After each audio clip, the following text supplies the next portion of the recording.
Louvado seja nosso Senhor Jesus Cristo. Nós vamos dar continuidade à nossa leitura do livro do Gênesis, nosso sexto encontro. Nós estamos refazendo e repassando aquilo que nós já falamos, devido à complexidade daquilo que nós encontramos neste primeiro capítulo. E vamos trabalhar algumas repetições, e essa repetição de hoje, Deus disse. Então, estamos refletindo o primeiro capítulo do Gênesis. É o nosso sexto encontro. Então, livro do Gênesis, sexto encontro, repetição, Deus disse. Estamos refletindo o primeiro capítulo do Gênesis e vendo, então, essas repetições. Vamos agora ver a repetição, Deus disse. Esta repetição ocorre 10 vezes. Essa repetição quer colocar a potência e eficácia da palavra de Deus, as 10 palavras. Deus diz e as coisas realizam. Não é por acaso que temos por 10 vezes a repetição Deus disse.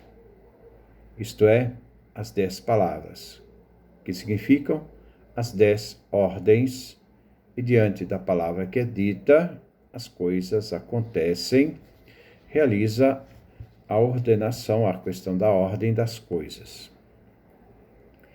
Essas 10 repetições podem ser comparadas também com os 10 mandamentos, as 10 palavras, do livro do Êxodo, capítulo 20, do versículo 19. Primeiro, vem anunciado o dom. Então Deus pronunciou, disse essas palavras. E termina dizendo sobre o primeiro mandamento como uma bênção. Quando me amam e guardam meus mandamentos, eu trato com amor por 1000 gerações. No Êxodo capítulo 19, versículo 6. Depois seguem as ordens com 9 negativas. No livro do Gênesis, temos o contrário. Temos 9 ordens, Deus disse, e no fim temos o dom ao alimento, versículo 29.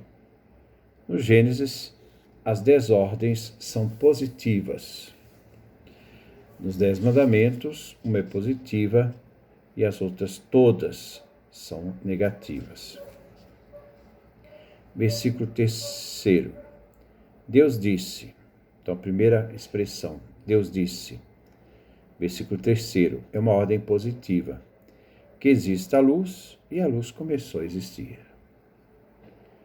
No segundo, versículo 6, Deus disse que exista um firmamento no meio das águas para separar as águas de águas, o firmamento no céu e das águas que estão abaixo do firmamento. É uma separação vertical. No versículo 9, Deus disse, e formou a terra seca e o mar. É uma separação horizontal. No versículo 11, quarto ponto, Deus disse que a terra produz a relva, as árvores com seus frutos e sementes. Quinto, no versículo 14, Deus disse, é a criação dos 2 luzeiros que separam dia e noite e as estrelas.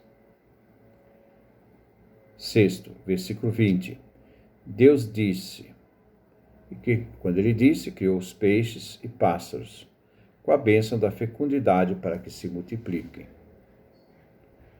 No sétimo, versículo 24, Deus disse, que os animais domésticos, répteis e feras.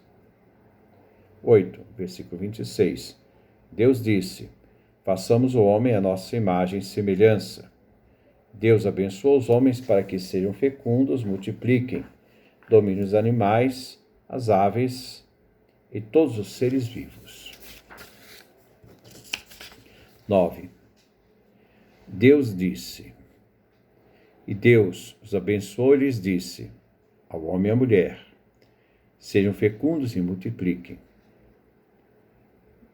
10º, versículo 29. Deus disse aos homens, entregando a obra da criação. Tudo é dom. Então nós temos esses dois dons que Deus nos dá. É entregue, né? Também podemos ver no primeiro versículo: no princípio Deus criou o céu e a terra. Podemos entender este versículo 1:1, capítulo 1, versículo 1 do Gênesis, de 3 formas. Primeiro, no princípio Deus criou o céu e a terra. Bará significa criar do nada, né? Criou do nada, como um título que quer colocar o assunto de todo o capítulo. O objeto deste capítulo é: Deus criou o céu e a terra. Segundo, também pode indicar a primeira ação de Deus, que cria de forma ordenada. Terceiro, ou, quando Deus criou o céu e a terra era deserta e vazia, e Deus disse que haja luz. Normalmente se tende muito para essa terceira posição. Então Deus criou, bará, isto é, do nada.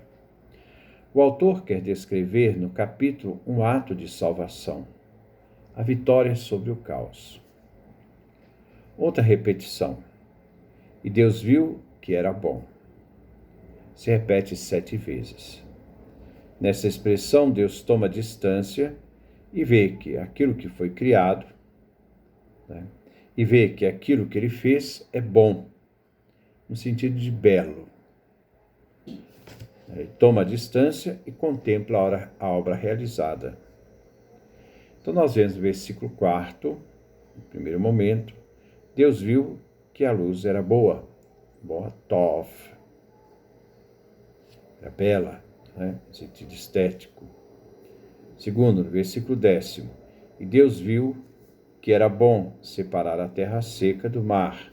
Ele contempla a separação da terra seca e do mar. Então, por isso, tov, bom. Terceiro, versículo 12. E Deus viu que era bom, o quê? A terra produz ervas, relvas, árvores, frutos e sementes.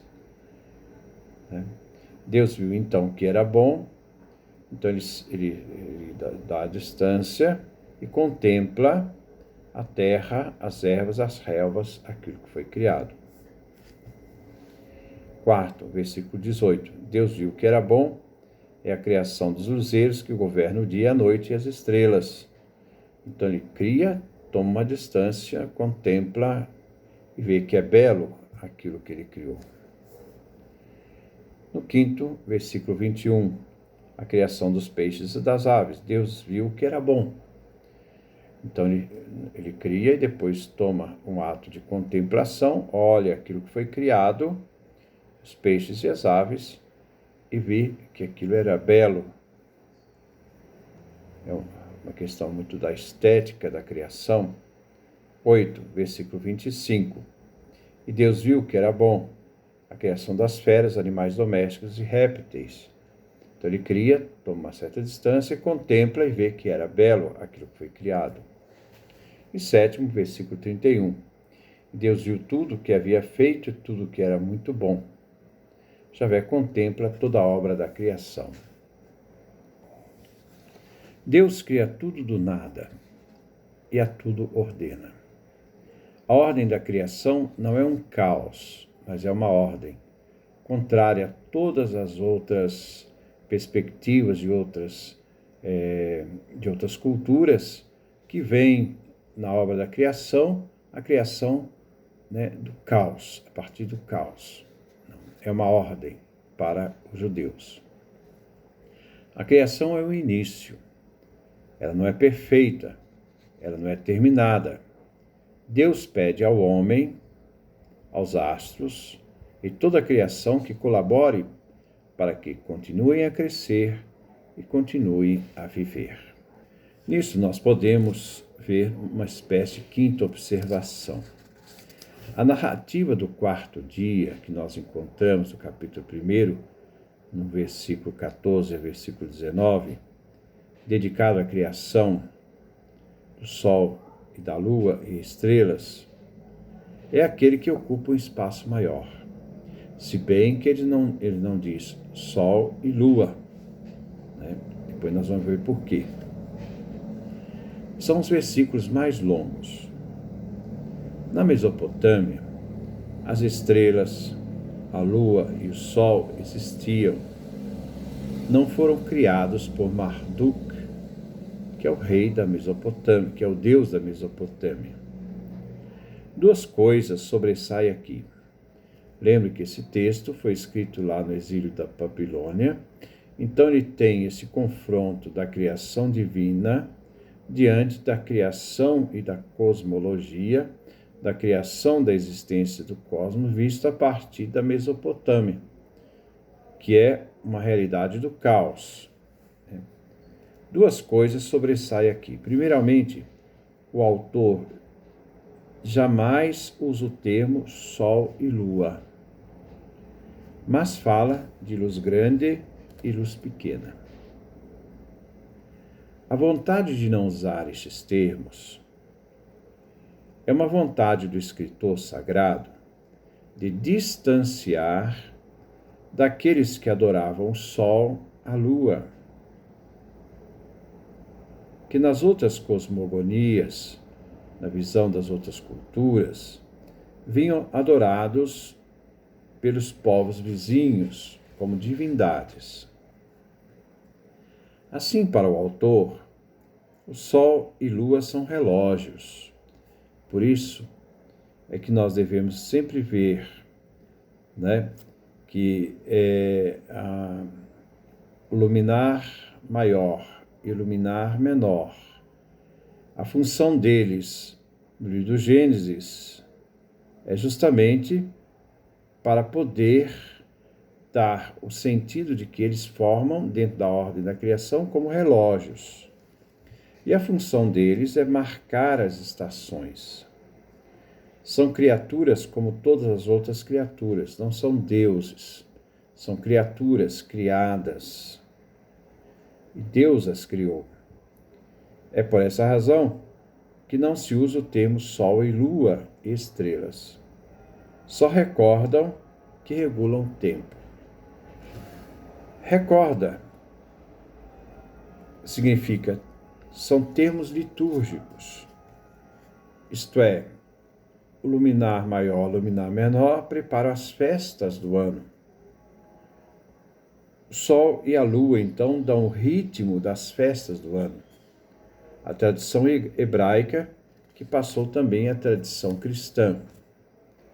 Por exemplo, a lua tem uma importância muito grande, luminar pequeno, na tradição hebraica, porque na tradição hebraica a Páscoa se celebra no dia 14 de Nissan,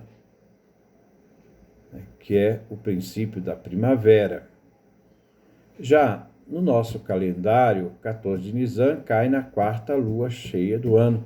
Então, ele serve, a lua serve, o luminar menor serve para poder determinar as datas de festas e assim outras festas. A Páscoa, então, tem um ritmo lunar. E a Páscoa era uma data fixa. Hoje a Páscoa é móvel. O calendário, naquele tempo, era de um ritmo lunar. Hoje o nosso calendário é do ritmo solar. O espaço dado à criação dos astros é importante, porque é determinante para o calendário litúrgico, que era importante para o judeu. Depois, no próximo encontro, nós vamos ver a criação do homem, como aconteceu, como é narrado nesse primeiro capítulo do livro do Gênesis.